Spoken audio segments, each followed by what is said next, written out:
Okay, cool. I have this blue lounge. It's basically it's kind of I guess a charging station. But what's really cool about it is that it can charge just about anything. It has, two iPhone slots, one micro USB, one mini USB, and two USB sockets.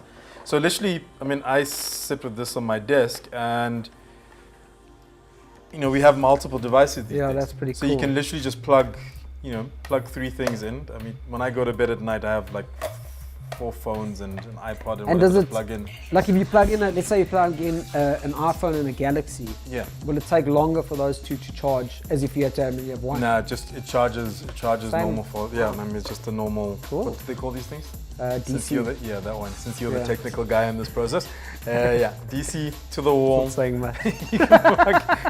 You can plug in multiple devices, and it's just the way our worlds have become is that like we're sitting with multiple stuff. What's cool? When I first saw this, I thought immediately of wireless charging because of the Nokia Lumias, you got those speaker boxes. So it doesn't do that. But that's obviously the future, and that's what they say. In fact, I saw a video the other day. This dude spent quite a lot of time creating this elaborate video of himself making a wireless charging night table stand. Yeah.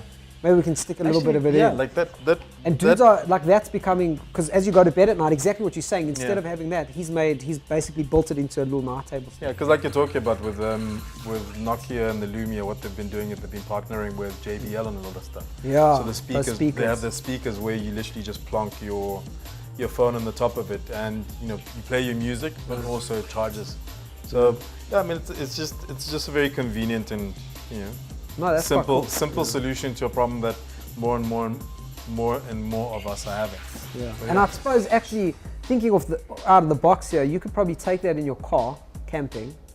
You've got a cigarette lighter, DC, and now you can charge multiple devices. That's true. You will be walking home because you'll charge your battery up.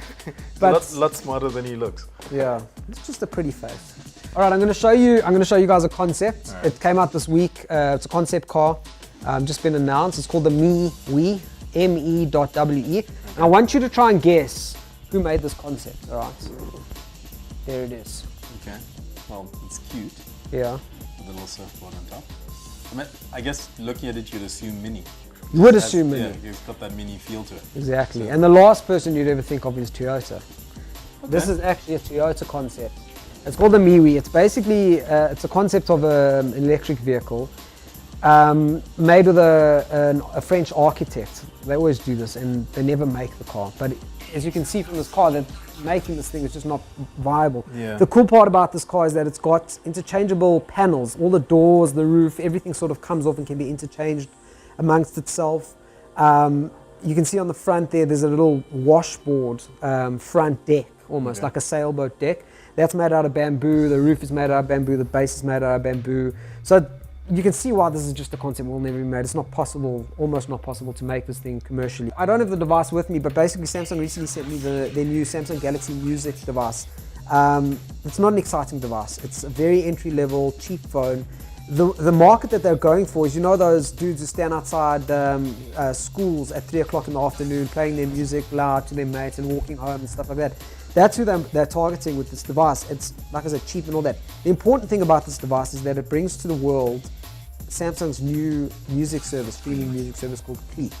Now, they haven't made a lot of noise about it actually in South Africa. It is in South Africa. If you get this device, basically on the device is an app called Click. You click into it and you can download. It's in collaboration with Universal Music. So it's a similar collaboration they did with HP. Universal did with HP last year. Nokia comes with music a few years ago. Basically, if you're a pirate, throw your hands in the air and pat yourself on the back because piracy's won.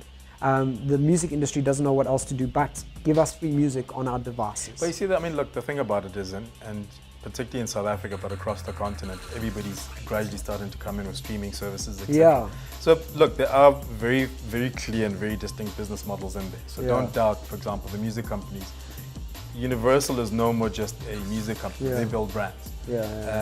And for for music companies in general, they're getting their money from a lot of different places. So no, it serves them to give it away for free. with that, with those partnerships, it's it's like Spotify, it's like Simfy here.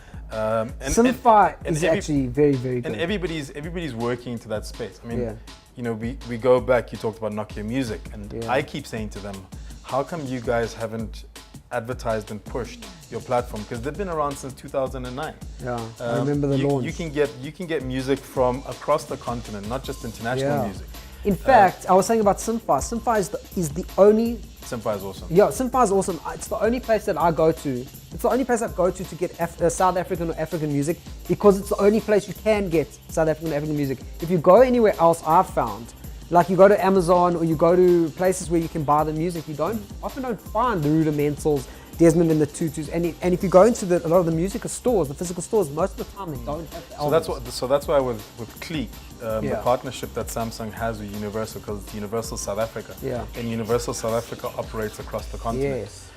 So that's why, you know, Yeah. Samsung has a very strong presence across the continent as well. Yeah. So the reason why there's that partnership is because they want to be able to bring all of that in. Yeah. And like I say, you have to remember that, you know, this is an area that I'm very interested in. Yes, So, yeah, you're big into the music. So, you know, you have to realize that record companies have also recognized they can't operate the way they've been Yes. operating.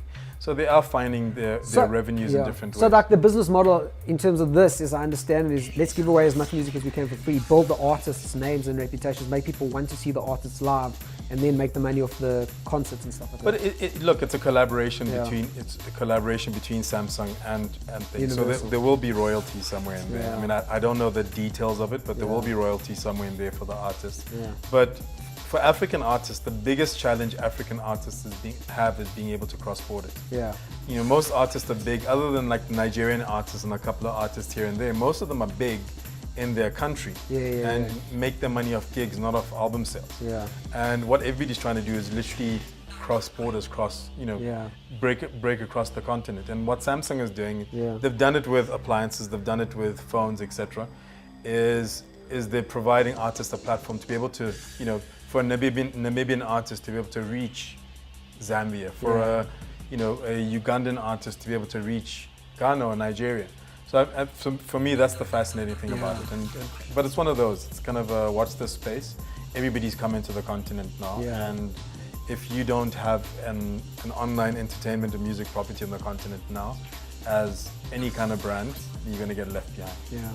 Another car, E-segment car, so it's a small little hatch car that I'm really excited about, drove a couple of weeks ago, is the new Renault Clio 4. Now, it's just mind-blowing what these small segment cars are coming with now and how exciting they are.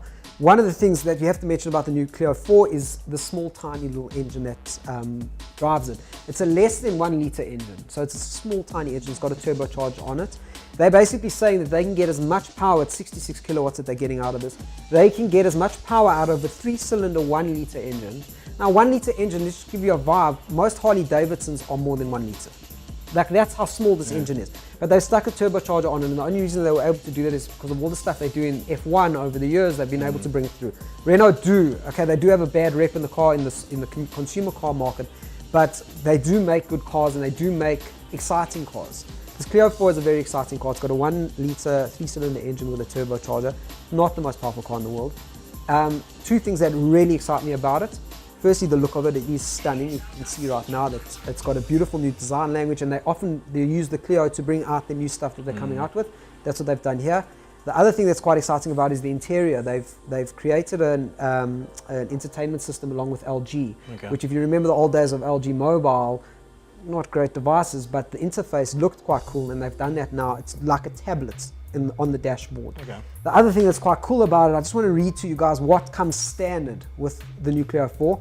Cruise control, Bluetooth connectivity and audio streaming, hands-free telephone, USB connectivity, onboard computer, bass reflex sound system, Renault key card, which is their like party trick, and hill start assist.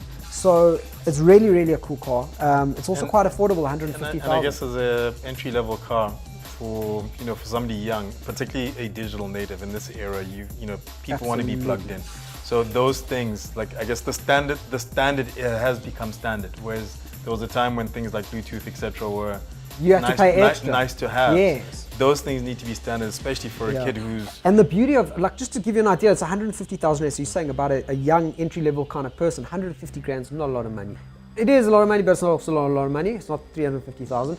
But just to tell you about like the USB port you talk about on the Bluetooth streaming, you get into the car and right there, staring in the left eye, is your USB port on the dash. It's not hidden somewhere underneath where VW and Audi like to put it. It's right there in front of you. And like you say, for the guys who are going to varsity everywhere, they don't care that everybody can see where their USB port is. They care that their phone is charging on the way to varsity.